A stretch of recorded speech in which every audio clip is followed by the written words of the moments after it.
உடனே நடவடிக்கை எடுக்கணுங்க. இப்ப எல்லாமே நடவடிக்கை எடுக்கிறதே கிடையாதுங்க. அங்க ஏதோ நாய் போச்சுன்னா அங்க போய் சேர்றதுக்கே இவங்க லேட் ஆக்கிடுறாங்க. ரெண்டாவது இந்த மாதிரி விஷயத்தை செய்யறவங்க பெரிய பெரிய பெரிய ஆளுங்களா இருக்காங்க. அவங்க பக்கத்துல இவங்களால நெருங்க கூட முடியல.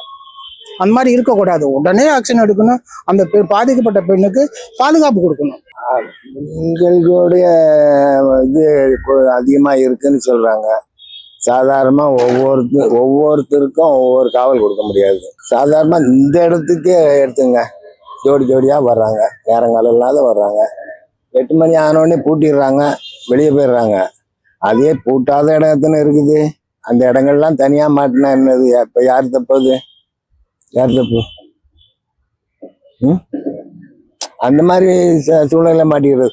ஒவ்வொருத்தருக்கும் ஒவ்வொரு போலீஸ் காவல் கொடுக்க முடியாது. சரிங்களா? இப்போ இந்த பள்ளிக்கரணை இப்போ சுற்றி எடுத்துக்கிட்டோம்னா வந்து ஒரு 2 போலீஸ் நிற்பாங்க அங்கே, அவ்வளோதான். என்ன நடக்குதுன்னு தெரியாது. அதுக்காக ஒவ்வொருத்தருக்கும் ஒன்றும் கொடுக்க முடியாது. ஓரளவுக்கு நம்ம கொஞ்சம் ஜாக்கிரதையாக இருந்துக்கணும்.